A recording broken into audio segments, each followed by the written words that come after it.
Hello, this is Brad Wiseman. You're listening to Real Estate and You.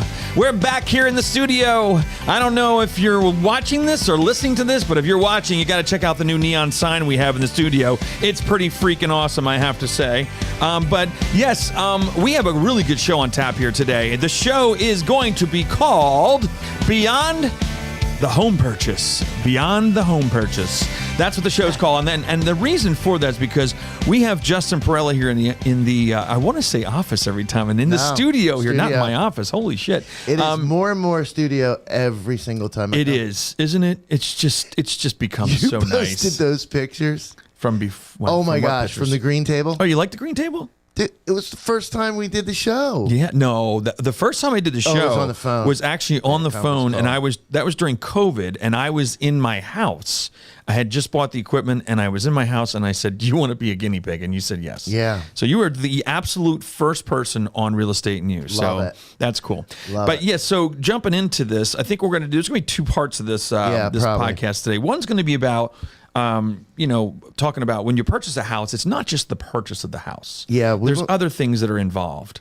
Yeah, we want to go into, and that's kind of the big picture. We want to get into, and this is all about my life events that I just had happen. So, and I have like two of them come up, and we just want to make sure everybody's aware that when you're buying a house, that's considered a life event. We'll go into that more, but that's going to be the first part of what you do, when you buy the house, and then we also want to go into some more positives, but big picture. Yes, exactly. So the first thing is when you buy a house, and I just went through this recently too, or I should say it was a couple years ago, and we had Brian Boland on here for a show talking about this actually, is when you purchase a house, we need to think about other things. Yeah, a lot of them. And one of the things would be life insurance.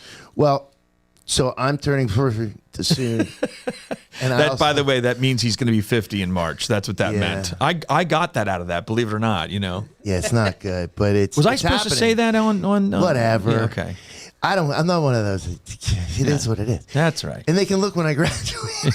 Exactly, yeah. All right, so life events. This is putting on my financial advisor hat. So real quick, before I was a lender full time, I was a private banker. I had my life insurance. I had my 663. And what I would do is sit down with clients and do big picture stuff like, oh, what are you doing? When are you getting married? Blah, blah.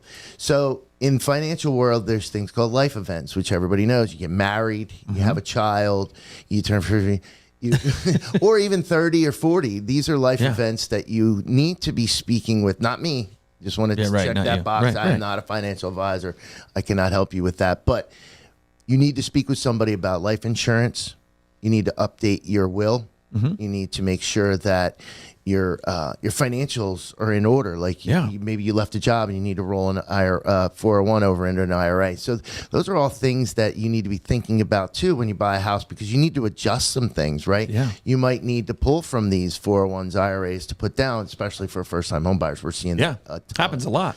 Yeah. So these are things we want everybody to know, that when you're going into buying a house, I mean, don't stress. For second-time buyers, it's fine. They get it. But still, keeping this in mind that, okay, my numbers are changing. So what's the first thing that is going to change? I'm probably going from, in most cases, a $200,000 house to a $400,000 house. So do I have enough life insurance? God forbid. Something happens, you need to make sure that the mortgage gets paid off. Yeah. Yeah. Especially if you're the breadwinner too. Yep. That's the thing you have to think of, is that if you're the breadwinner in your relationship, that's important to make sure that the people that are left behind are going to be taken care of. That they don't have to worry about paying a mortgage. They don't have to worry about the bills and things like that. So it's a very responsible thing to do.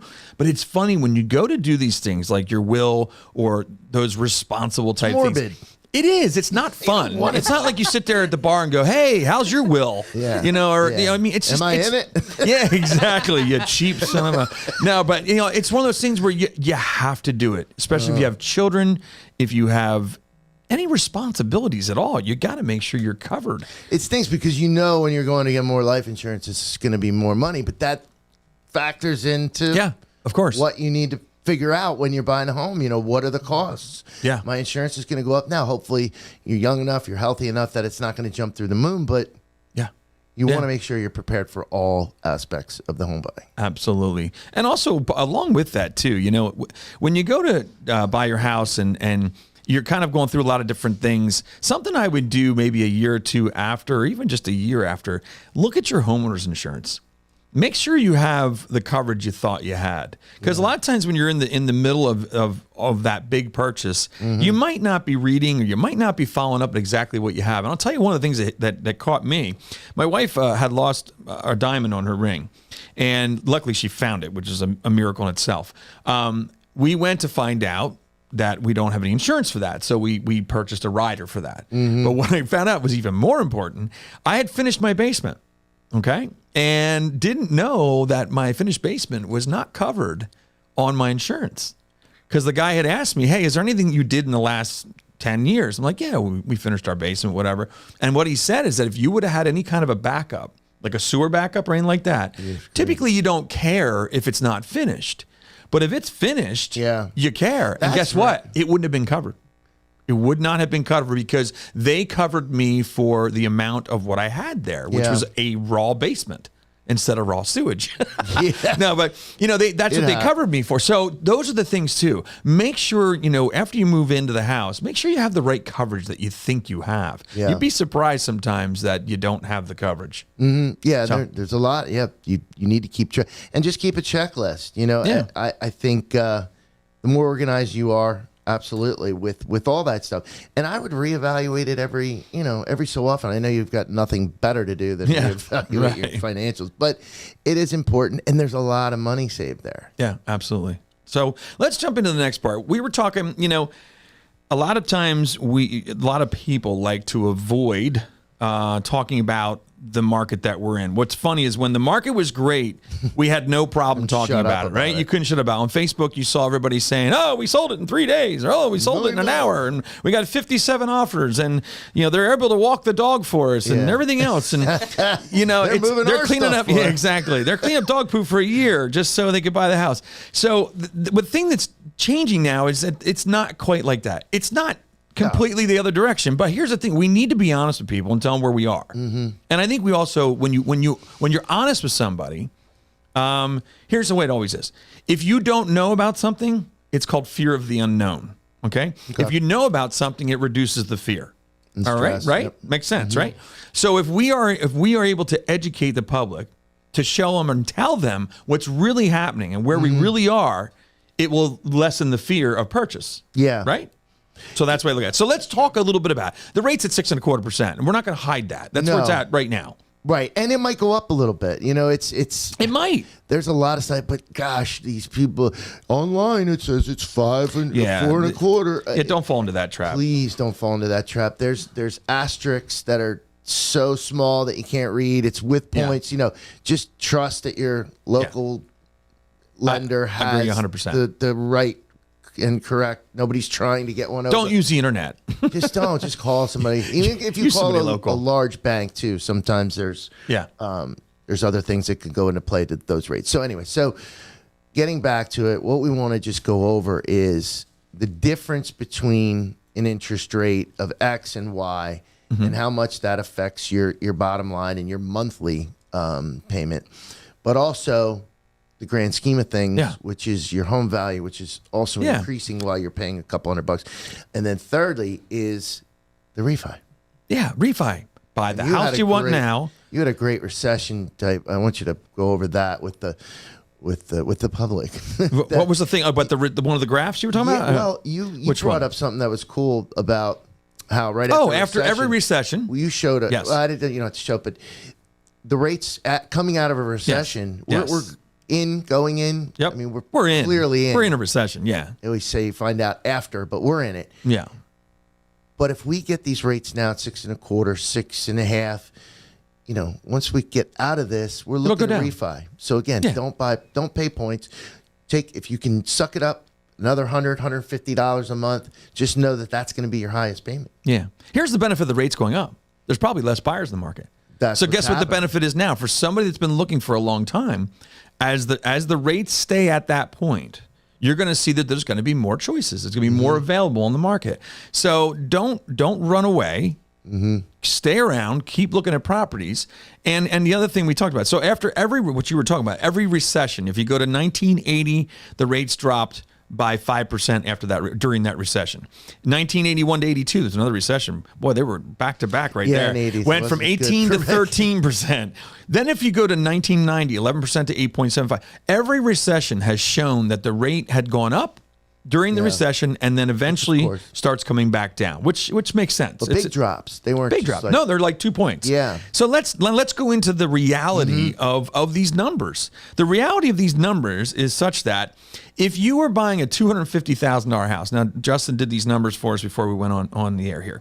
If you went into property, $250,000 property. This is what we're really talking about, guys. The rates were at 5%, and nobody was screaming and crying and jumping up and down and making a hissy fit. Okay, but as soon as they went up 6% or 6.25%, now the world's coming to an end, and forget about it. So if you do $250,000 house, if you did it at 5% with 10% down, 10% down, but 5% interest rate, your payment would have been $1,207 a month. That's principal and interest. Easy for me to say. For 5%, yeah. For 5%. Then the same house, $250,000 house, at 6.25% with 10% down is $1,385. That's a difference of around $180 a month. I don't think that is as terrible as it sounds when you think of 5% to 6.25. What do you think, Hugo? Does that sound terrible? No, that's good. But you mentioned a great point earlier that if that amount, $180, makes a big difference for you, you probably shouldn't be looking at a house that is $250,000. Exactly. It's about $50 a week. And then there was a couple other points you brought up, Brad. Man, today is just your day, Brad. So you brought up also, the fact that you can refi that if that's the worst you're going to do.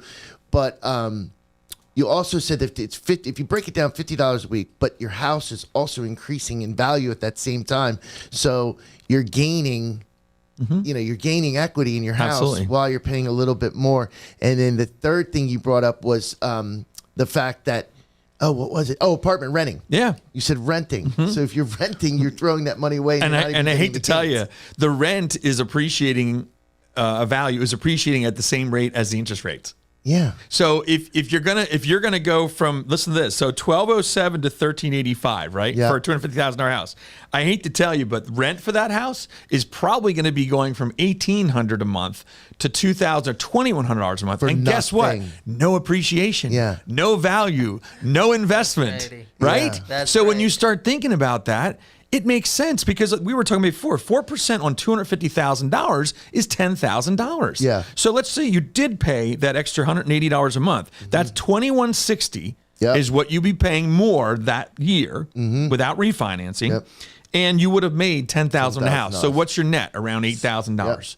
Did you lose money? Nope. No. You gained money. So that's annually. That's annually, exactly.